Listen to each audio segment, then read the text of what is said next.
Hello everyone and welcome to a new episode of Let's Play Forge. Our quest deck is at 57 cards and that's a bit too low for my taste. So let's add another card to our deck. Remember, this is a... Actually, let's spice things up a bit. We haven't played with a BNR deck for a really long time. And I think it's about time that we change that. So let's play with a random opponent with our BNR deck. I'm quite curious to see how things will work out, because we haven't been playing with the BNR deck for quite a while. So we're playing against Infect Yug Tundoslav, and we're going second. I will keep this. Actually, do I want to keep this hand? I don't think I do. Let's mulligan. This is a bit better. Let's man, I forgot so much about this deck. It's been such a long time. Let's return put free 1/1 target creature. Its control loses 3 life unless you're still. I don't know. Let's return Horror of the Broken. Actually, no. Let's return Granitic Titan to our deck. Okay, this is fine. I think I will keep this hand. So this is an acceptable hand. In fact, Tundoslav put down a Botanical Sanctum, which is a land card that has the effect of Botanical Sanctum enters the battlefield tapped unless you control 2 or fewer other lands. And when tapping it, add either a green or a blue mana to your mana pool. Interesting. Let's, yeah, this is fine enough. Let's end our turn. He put down Waterlogged Grove, which is another land card which has the effects of, by tapping it and paying 1 life, add a green mana or a blue mana to your mana pool. And by tapping it and paying 1 mana, sacrifice Waterlogged Grove to draw a card. Interesting. So he tapped it and paid 1 mana to draw another card. I don't know why he did that, but he did.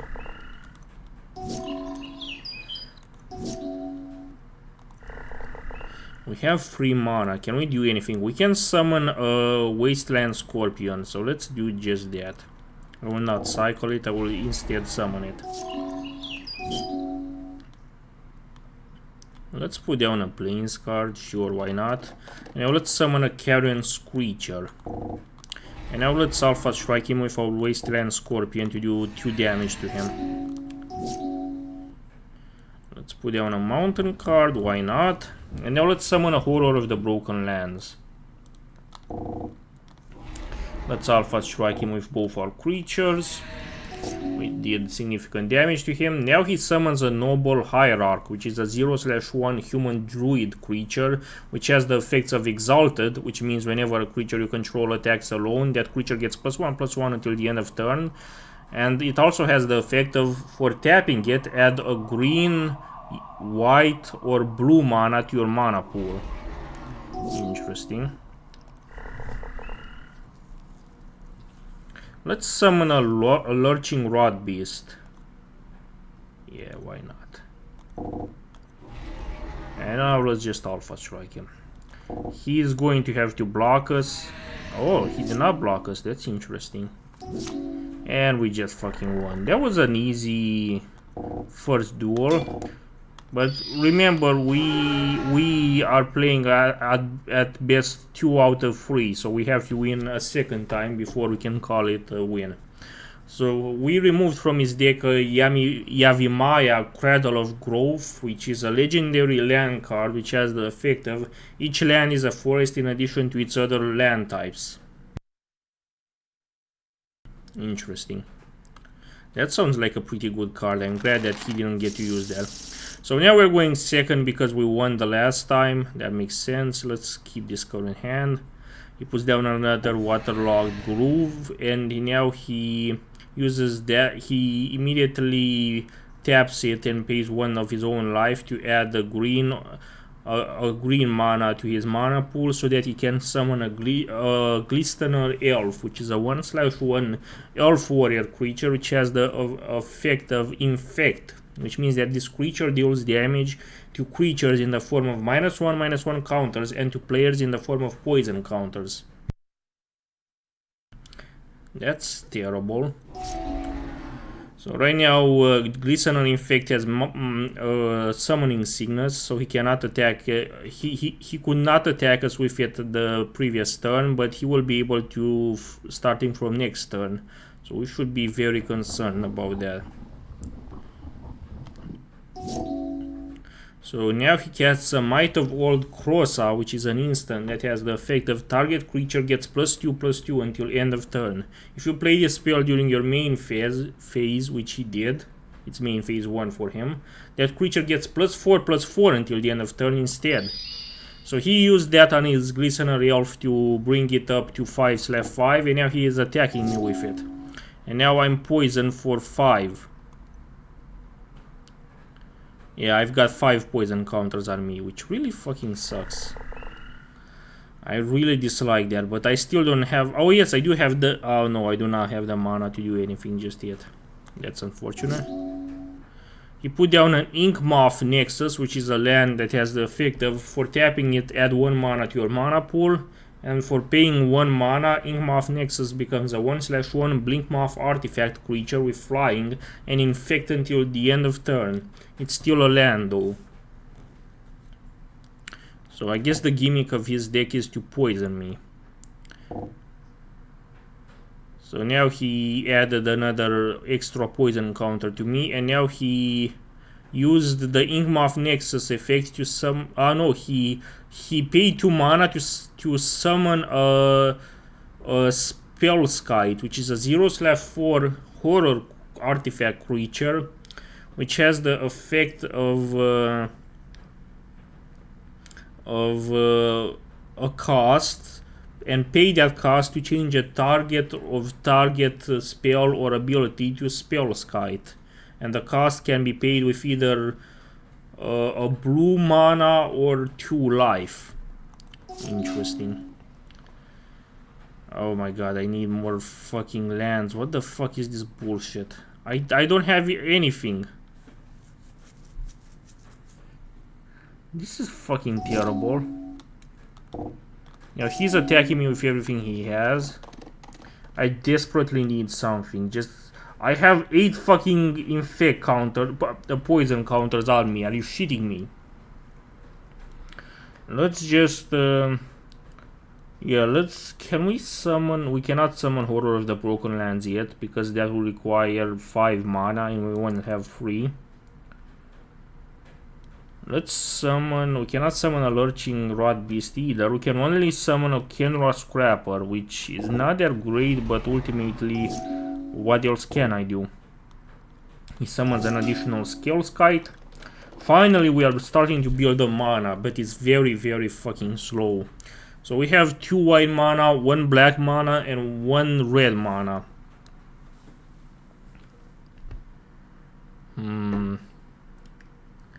We can finally summon a Lurching Rot Beast, so let's do that.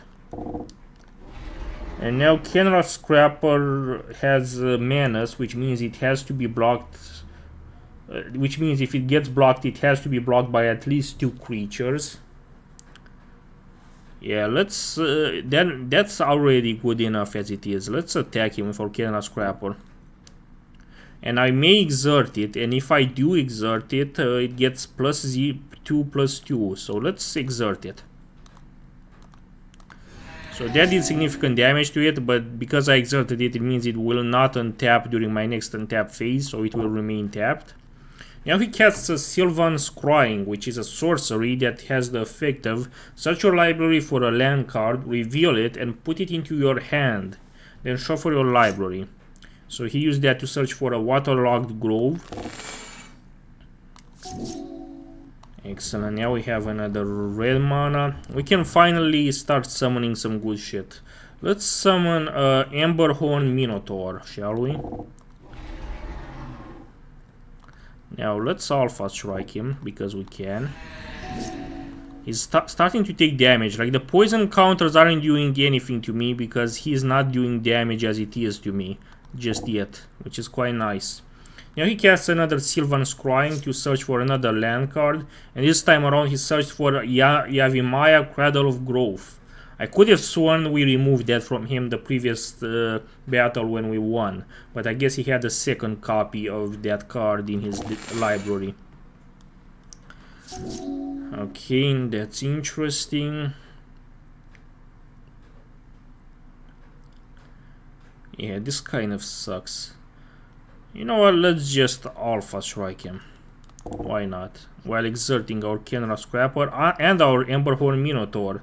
An exerted Emberhorn Minotaur gets +1/+1 and gains Menace until the end of turn. So again, he will not be blockable unless he gets blocked by at least 2 creatures. Resolve the effect in any random order, sure. And now he's blocking me because otherwise he would take too much damage. So I get to distribute the damage of my Emberhorn Minotaur to both his Scale Skites. It doesn't matter in which order I distribute it, they're exactly the same, so I'll choose randomly. That's fine. So I pretty much cleared his side of the field. He puts down an Inkmoth Nexus. And he summon... no, he used the Yavimaya Cradle of Growth to summon a Spellskite, and now he's attacking me with his Inkmoth Nexus. And because I've already tapped all my creatures the previous turn to attack him, I cannot block him. But that doesn't matter. Yeah, let's just Alpha Strike him. Oh, wait, I forgot. I used Menace with both of these, so they were not untapped during this turn. So now I have to... yeah, now I have to just attack with just my Lurching Rod Beast.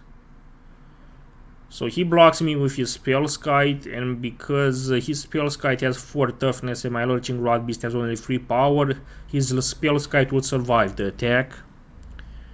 But my Lurching Rod Beast will also survive the attack because it has 1 toughness and Spellskite has only 0 power. Now let's double our Lurching Rod Beast's power by using Onward, which is an instant, which means we can cast it at any point, even during battle. So let's use this. We have the mana necessary to pay for it, so let's use this to double our Lurching Rod Beast's power, and that will be more than enough to completely obliterate his Spellskite.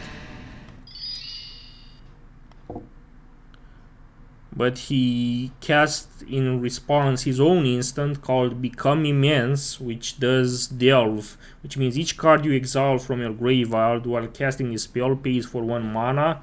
And now he used that to have target creature get +6/+6 until the end of turn.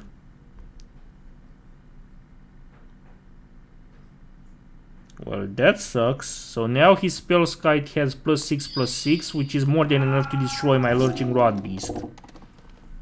And now he casts a Wild Defiance, which is an enchantment that has the effect of whenever a creature you control becomes the target of an instant or sorcery spell, that creature gets +3/+3 until the end of turn. That's quite cool, but not enough. Let's summon a Liliana Death... oh, we cannot summon a Liliana Death Wielder just yet. Let's summon a Horror of the Broken Lands then, since we can. And now let's just Alpha Strike him. I will exert both of my creatures because I can. I will resolve their effects in a random order, doesn't really matter. And we won, that was easy. So now we get to choose between a Rivals of Ixalan, an Avacyn Restored, or a Kaldheim booster set to extract our reward from. Let's go with Avacyn Restored because that sounds nice. So we remove from his deck a Waterlogged Grove, which is a nice land card. And we won a random rare, which is Vanquish the Horde, which is a sorcery that has the effect that costs 2 white mana and 6 other mana to cast, and it has the effect of this spell costs 1 mana less to cast for each creature on the battlefield, and its effect is destroy all creatures. Ooh, that's cool. So basically it's like the equivalent of Yu-Gi-Oh's Dark Hole. Interesting. The annoying part of it is that it costs so much mana to cast, and it's a really high cost card, and also it destroys your own creatures as well, which is pretty bad. all things considered. But anyways, that's it for today's video. Thank you very much for watching. If you want to get in touch with me, I have a Mastodon account as well as a Matrix room that you can join, details of which you can find in the description of this video. And in the meantime, see you next time.